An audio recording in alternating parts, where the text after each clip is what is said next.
welcome to SourceFedNERD. Hello. Were you waiting to watch today's Apple Watch announcement, but while watching realized there wasn't much to watch about the watch at all? Yeah, us too. Good thing there was some badass news on other fronts, so let's do it. After looking at some gorgeous pictures of the new Apple Store in China, the CEO of HBO came out to drop the bomb that HBO Now, which we reported on here, will launch exclusively on Apple TV this April, just in time for Game of Thrones. And just in time to give a big ol' F you to everybody who connects their TV to their internet via Smart TV, Xbox, PlayStation, Google Chrome, Roku, Amazon Fire TV, Sling TV, etc., etc. Just F you to everybody else, really, for this season of Game of Thrones, at least. This is a big win for Apple, and they are dropping the price of the Apple TV down to $69. So if you wanted to get that one, this is the time. It is the time. In new cool iPhone news, ResearchKit allows iPhone users to give and receive medical data in real time to hospitals and research organizations. So if you're yawning right now, stop and picture this. Normally, medical research is done with a small research group who are tested every so often when they come in for appointments. To get real-time data from potentially 700 million iPhone users on a constant basis when it comes to Parkinson's disease, diabetes, cardiovascular disease, asthma, breast cancer, and more could really help the speed of research, and it's awesome. That is awesome. You guys want a new device? Well, there's an all-new tiny baby itty-bitty MacBook. Don't worry, the MacBook Pro and MacBook Air are still there with incremental upgrades, but the all-new 12-inch MacBook with Retina display is joining the lineup. Thinner and lighter than the Air by far, boasting a full keyboard with new tech built into the keys and trackpad for a smoother experience, as well as adding new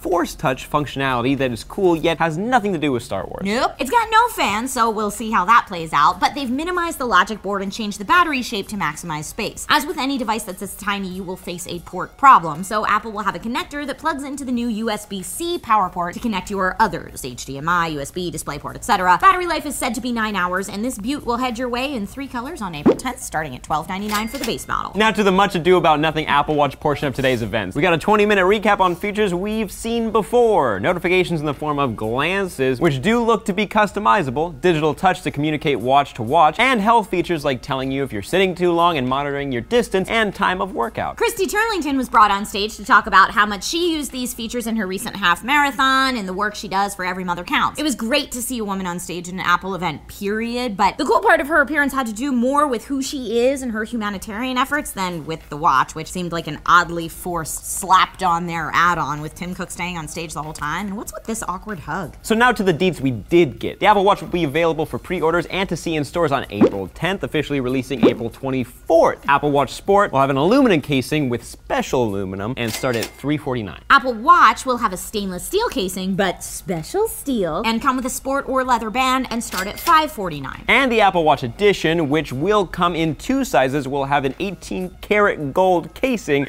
which is already special because holy crap, and have fancy bands with golden clasps that start at $10,000. Whoa, mama! Sounds outrageous, but it's going for people who pay exorbitant amounts for watches anyway. So that's the new MacBook-sized version of what you needed to know from today's spring-forward Apple event. If you crave more of the nitty-gritty, make sure you head on over to SourceFed.com, where time has no limit. In the comments down below, discuss what you would do with a $10,000 watch. I'm Sam. I could never spend that much for a watch. Let's be real. The watch is cool. $10,000 for that. No one should spend that money. People spend that much money on regular watches that don't do that stuff. They live different lives than us. They live very different lives than us. Not passing judgment, but whoa.